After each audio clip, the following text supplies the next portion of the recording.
Continuamos entonces. Hoy es el punto 18, es el último de este segundo capítulo para ir conociendo mejor a San Pablo. Y antes de entrar a comentar cada una de sus cartas, hoy hablaremos de la autenticidad de las cartas. Y cerramos esta parte. Lo que escribimos hablando de la autenticidad del libro de los Hechos, hay casi que volver a repetirlo respecto a las cartas de San Pablo. Puede decirse que las dudas sobre su autenticidad, si prescindimos de la carta a los hebreos, que ya hemos dicho las dudas que hay sobre si fue de San Pablo, no comienzan igual que para el libro de los Hechos hasta el fines del siglo XVIII y principios del siglo XIX. Las dudas comienzan por las cartas pastorales, apoyándose en los diferentes que resultan del resto del epistolario paulino, lo mismo que en el estilo que en las materias tratadas. Así hay ligeras variantes. Hay muchos críticos y muchas escuelas que hacen una crítica muy fuerte, pero voy a omitir por ahora los nombres de aquellos críticos o esos teólogos. Claro, es que contra esta crítica demoledora, a todas luces carente, objetiva, se levantaron pronto muchas voces, incluso en el campo de los no católicos. El examen sereno de los documentos demostraba claramente que esta supuesta rivalidad que algunos querían poner entre petrinismo y paulinismo, considerada como piedra de tope para admitir o rechazar documentos, tenía mucha fantasía. Por eso la mayoría de los críticos, a partir ya de fines del pasado siglo, consideró extrema alguna posición de lo que decían estas escuelas de estos críticos. Algunas cartas pastorales se le negaba por algunos la autenticidad de Efesios, pero otros admiten que en ellas hay una amplia base de fondo paulino, en el sentido de que el redactor habría aprovechado materiales de cartas auténticamente paulinas, particularmente de Colosenses, dándonos un breve resumen de las doctrinas más características de Pablo. Contra la autenticidad se alegan sobre todo de estas razones. Por ejemplo, diferencias de estilo y vocabulario con las otras 9 cartas paulinas, empleándose un estilo mucho más prolijo y con vocablos nuevos. Hay quien ha tratado de contabilizarlo y llega a 83. Y en segundo lugar, doctrina referente a la Iglesia como una y universal, mucho más desarrollada que las otras cartas anteriores. Podemos confrontar esto en las mismas cartas de Pablo, en el mismo Colosense 2, 11, 22, 3, 5, 12. Y por la semejanza que hay en fondo y forma que claramente se ve que Efesios no es sino un comentario o ampliación de aquellas que hizo posteriormente. Quedan otras dos cartas, Colosenses y Tesalonicenses, cuya autenticidad es también puesta en duda por algunos críticos, aunque en bastante ya menor número respecto a Colosenses. Se insiste sobre todo en ciertas particularidades lingüísticas. En fin, este es un tema de constante discusión. Bueno, yo no tengo ánimo de provocarla porque no vamos a discutir sobre esto en este taller.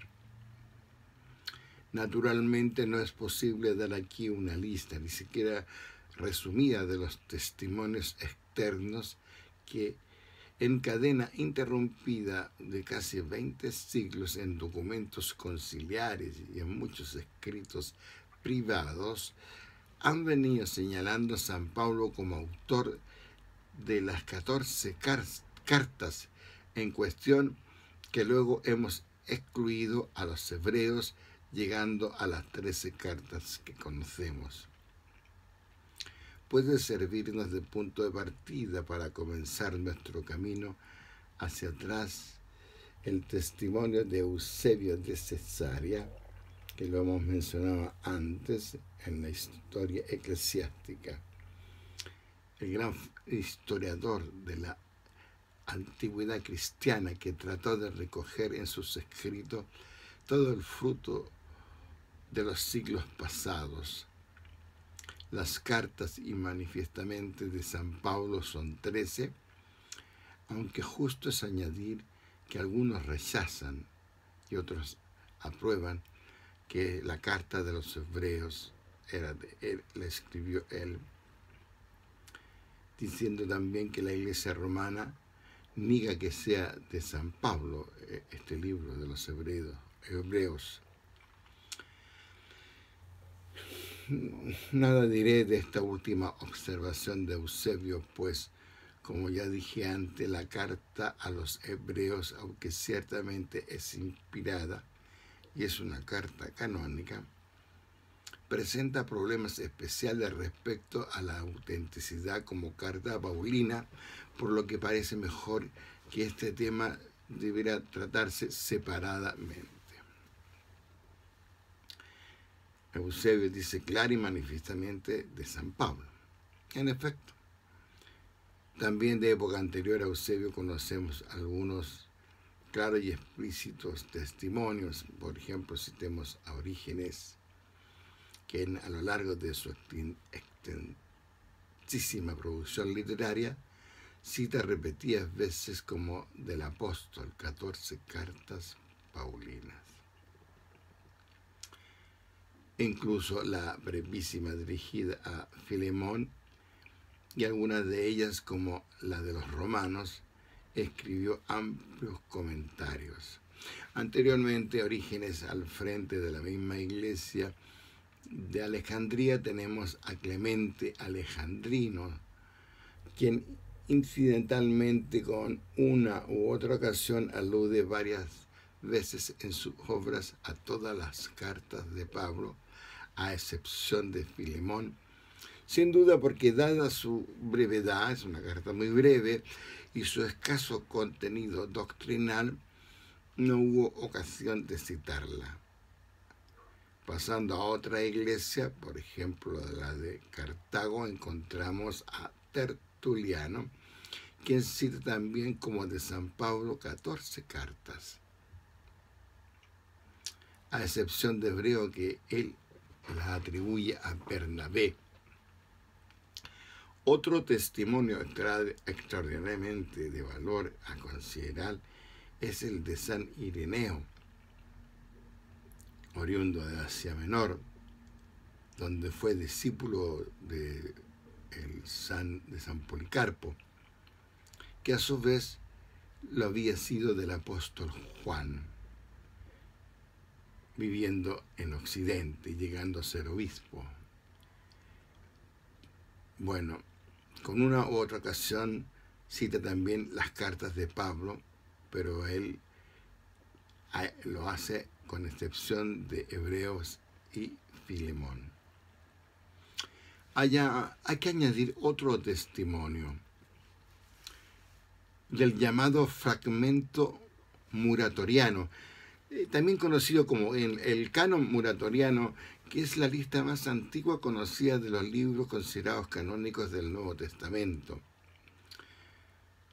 Es el documento más antiguo que poseemos sobre la fe de la Iglesia acerca del canon del Nuevo Testamento. Referente a San Pablo, dice: en cuanto a las epístolas de Pablo, no necesitamos discutir cada una de ellas, ya que el mismo bienaventurado apóstol Pablo, siguiendo el orden de su predecesor Juan, solo escribió nominalmente a 7 iglesias por este orden: a los Corintios, la segunda a los Efesios, la tercera a los Filipenses, la cuarta a Colosenses, la quinta a los Gálatas, la sexta a Tesalonicenses, la séptima a los Romanos. Y aunque a los Corintios y Tesalonicenses escribía 2 veces para su corrección, sin embargo reconoce una sola iglesia difundida por todo el mundo. Recordemos que San Juan en el Apocalipsis, aunque escribe a 7 iglesias, habla para todos. Queda finalmente la cuestión de la lengua y el estilo en Efesios y también en Colosenses. A esto respondemos que los términos y expresiones nuevas no arguyen necesariamente diversidad del autor. Los años transcurridos, los temas tratados, la condición de los destinatarios, etc. Puede hacer que un autor emplee términos no usados anteriormente y hasta introduzca ciertas diferencias de estilo. En último término, si las diferencias de estilo son realmente sustanciales, queda siempre la posible explicación, conforme indiqué antes al hablar de la epistolografía antigua, de atribuirlo a la parte en que la redacción de las cartas, acuérdense ustedes que ya lo dije, tenía muchas veces un asistente, un secretario, un amanuense. Bien. Terminamos aquí este capítulo, sale un poco largo hoy día, y la próxima semana ya comenzaremos con cada una de las cartas. Muchas gracias.